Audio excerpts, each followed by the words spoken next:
Hey guys, welcome back to my channel. So today's video is going to be a little bit different. Yesterday I did share on Twitter saying that I microblade my own eyebrows, and I did go ahead and kind of ask if anyone was interested in seeing like the process of it, just kind of like the aftercare and everything that I know about it.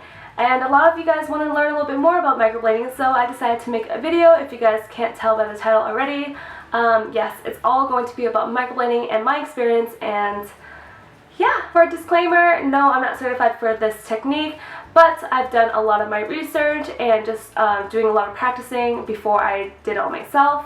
Also, just because I did it myself, I don't really recommend you doing it because, again, if this is semi-permanent, so if you did end up messing up, this is going to be on your face for quite some time, and yeah, if you don't like what you did, then you're basically screwed. Honestly, I've been so fascinated by the whole idea of microblading. I did invest in my own kit, so that's the reason why. Because of the things I've learned, I'm confident enough to do it myself. For those that know me or know, I basically have no eyebrows, so this, yeah, definitely changed my life. This video is basically just my experience and the things that I know about it. So if you guys are interested in seeing that, then just keep on watching, and yeah, we're just gonna get started. Alright, so what is microblading? It does sound a lot more intimidating than it really is. Yes and no, it's kind of like tattooed eyebrows. Basically, you're using a really tiny blade to kind of draw in hair-like strokes to create like an illusion of really like natural looking brows instead of getting your eyebrows tattooed. Also, you're using natural pigments to create this semi-permanent technique. Also, with the tattooed eyebrows, you basically are stuck with it for the rest of your life. This is more semi-permanent, so in case you're not really happy with it, it only lasts for 6 months to a year, so that way you kind of switch it up and don't have to be completely stuck with shitty eyebrows, basically. So moving on to the tools that I use for microblading.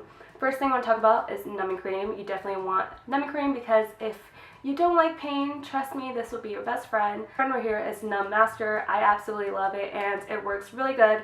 So again, if you don't like pain, highly recommend getting numbing cream.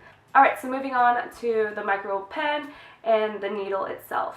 I don't know if you guys can see this. I will do a little close-up for you because it is really tiny. Also, it does come in different shapes and sizes. I've seen some that has like a curve to it, shorter, longer. This is your average one. It's more longer one, but works just as well. But this pen is the same idea as a X-Acto knife that you use for any arts and craft. You kind of twist the knob and then it kind of loosens up. You put in the needle and you tighten it up and you're good to go, basically. So now moving on to the pigment. These two I got from Amazon actually. This brand is BioTouch Micro Pigment, and the color I have is dark brown and brown. I mixed the two together to create the color I have now. Quite a few selection of colors, but this pigment's pretty good. I mean, I like it. Obviously, once I learn more about other pigments, I'm definitely going to try those out. But for now, these work pretty good. Again, you can get this from Amazon, but yeah. So the next thing I want to mention is a brow pencil. You definitely want to find something on a more finer side, like a finer tip, because you want to really be precise with this. Take your time to draw in your shape.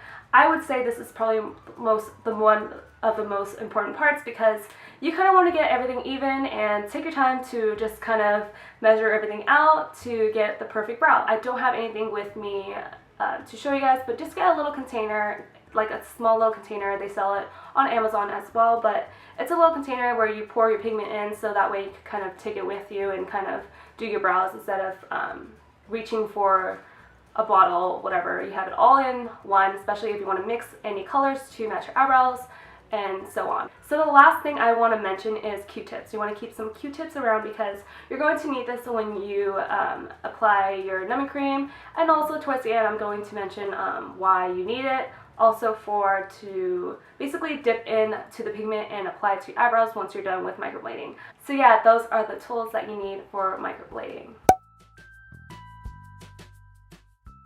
Alright, so the next thing I want to talk about is the process of the whole thing. The first part, you want to put numbing cream on your brows and basically just apply this to your brows, on top of your brows, under your brows, basically just kind of cover the whole area up. You really want to get this part numb.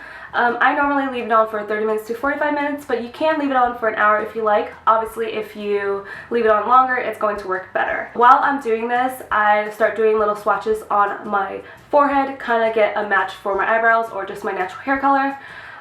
Once I get that, if you can't really find anything that matches, try to mix colors together and try to find the perfect match. Honestly, again, this is going to be on your face, so you want to get something that looks exact or almost close to it. So after I do that, that's when I draw in my, with my brow pencil, I do my shape. Take your time to do this because it will be the most important part. You want to look as even as possible. Once I do that and decide on my desired shape, I go in and start sectioning off my eyebrows into 3 parts. So while you're microblading, you're going to constantly dip every time you dip into the pigment every time you draw in another stroke of hair. Once I'm done with my microblading, I take a Q-tip. This is where I dip into the pigment and kind of cover every area that I did with microblading. I kind of want to get that to soak in to my skin basically, and I leave that on for 30 minutes to an hour. So once I wipe that off, what I'm going to do is kind of check in the mirror and see if I want to add any more microblading on any other sparse areas that I missed.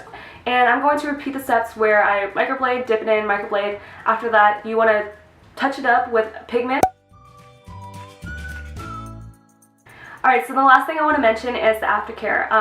Scabbing is natural. My eyebrows are like 3 days old, so it is kind of scabbing from the front area and kind of towards the end, which is totally normal. It's going to scab for about a week or so. It's going to take about 7 days to maybe 25 days to kind of heal completely. Also, the process for everyone is just different from just your skin type and the way you take care of it. Another thing I want to mention is the first week is going to look its darkest, so don't be scared. It's only like that because it is scabbing, so your skin is trying to heal from what you just did to it. Also, you just don't want to do anything else to your brows until it completely heals. While you're doing that, just constantly keep it moisturized with Vaseline or whatever you have. So you don't want to add any brow pencil or anything to your brows because you want it to heal completely. That way, you know, you get your best results and you're not really irritating it in any way, basically. Alright, so now that I kind of covered everything that I need to, I'm going to do a little close-up for you guys to see my brows and how they look. Keep in mind it's been 3 days old, so it's still scabbing a little bit, and also I have nothing else on it. This is just how it's going to look. And honestly, I'm really satisfied with what I did. Alright, so I hope I kind of covered anything that you guys would ask. If there's any other questions or anything that you guys want to know, please leave it down in the comments and I will definitely answer them. I know this video was a little bit different, but since a lot of people were wondering or wanted to know a little bit more about microblading, this is the reason why I want to share my experience and tell you guys all about it. So I hope you guys like this. Please give it a thumbs up if you guys enjoyed it and you learned something about microblading. And yeah, I guess I'll see you guys next time. Bye!